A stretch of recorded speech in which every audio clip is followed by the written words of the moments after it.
Histórias de avós para netos.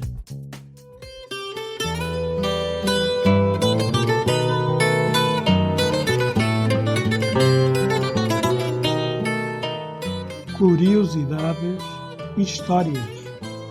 Porque toda a pergunta tem resposta e todas as lendas algo de verdade. O presidente português e o cavalo da rainha de Inglaterra. Quem me conhece pessoalmente sabe que tenho uma ligação forte com a Espanha. Meu avô era galego e vivi há alguns anos em Espanha, onde tenho um filho e muitos amigos. Um destes dias, um desses amigos enviou-me uma crónica do jornalista espanhol Alfonso Ucía, publicado no diário digital El Debate e sobre Portugal.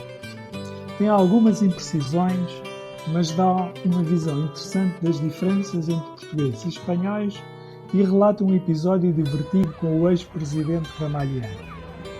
Lembremos que Ramalhianos, reconhecido como pessoa íntegra e honesta, foi um presidente austero, um pouco soturno e que nunca se ria em público, mas que dizem tem sentido de humor na privacidade. Não resisto a traduzir o texto de Alfonso Ucía. Escreve ele: sendo uma ditadura, para os espanhóis monárquicos, Portugal foi a nossa liberdade. Podíamos gritar viva o rei sem receber olhares críticos e advertências de multas. Aí viveu mais de 30 anos Dom Juan, que era o rei de Espanha de direito, mas não de facto. Escreve ainda: desde criança que admiro os nossos vizinhos, mais educados, serenos e patriotas que nós. Quando o primeiro-ministro António Guterres quis contagiar Portugal com o nosso catastrófico estado de regionalismos, os portugueses responderam-lhe nas urnas que se deixasse de moda, que as autonomias levavam irremediavelmente à ruína, e demonstraram muito mais inteligência que os espanhóis. Alfonso refere-se ao referendo sobre regionalização em 1998. Portugal é uma nação com uma história de navegação fabulosa, equiparável à de Espanha, diz Alfonso Ucía. Mais fabulosa, corrijo eu. E continua: lugar de bom gosto, de harmonia e de cordialidade. E com a sua música nacional triste, como tem de ser uma melodia. O fado é uma clamorosa demonstração de cadência poética e nasceu na Universidade de Coimbra há 300 anos. Digo eu que não é exatamente assim, mas disso falaremos outro dia. E continua Alfonso referindo-se aos portugueses. E um solene e melancólico sentido de humor. É sabida a amizade que sempre uniu Portugal e o Reino Unido, que se revela em muitos dos seus costumes.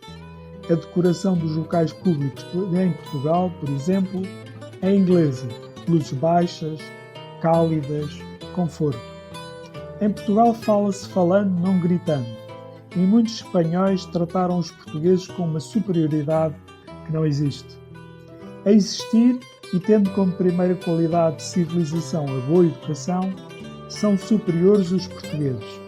A melancolia não está em conflito com o sentido do humor, mesmo que este seja involuntário.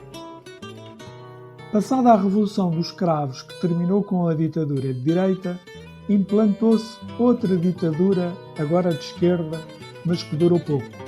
Portugal converteu-se numa democracia. O seu primeiro presidente foi um militar, o general Ramalhianos, um conciliador, se bem que mais triste que um pinheiro quando anoitece.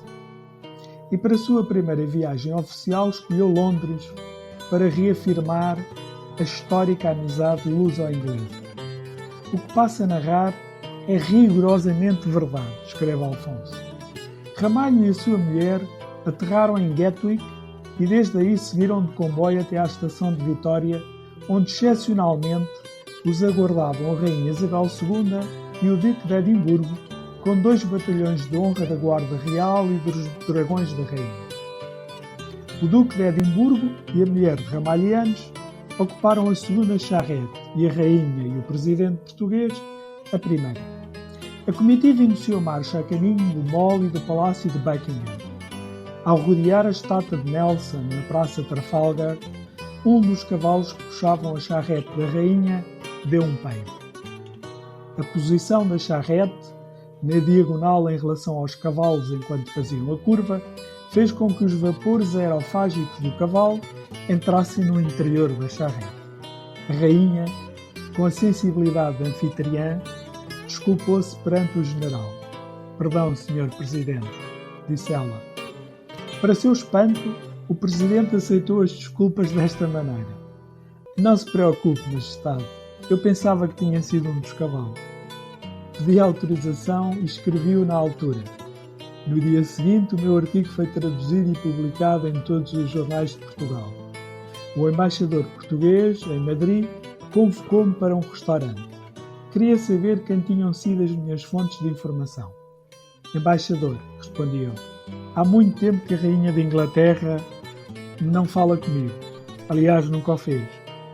Também não foi o Presidente de Portugal que me contou. Como é óbvio, só pode ter sido o cavalo." O embaixador respondeu com uma sonora gargalhada. Assunto diplomático resolvido. Foi o cavalo. Sentido de humor e civilização.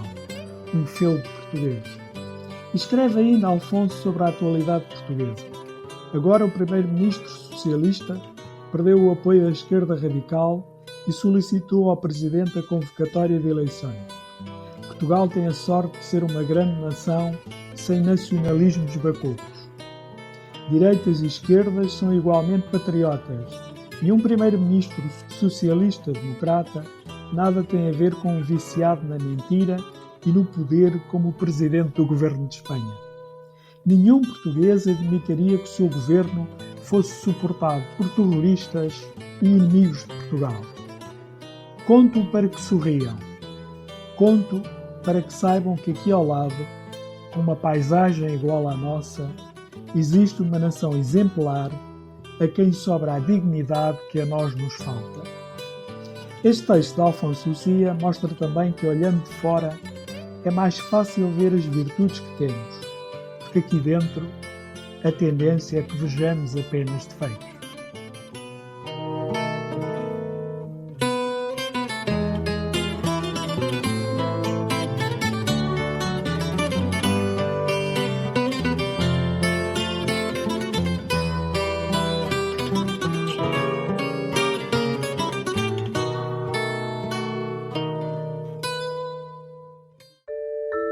Um programa de Daniel Vicente.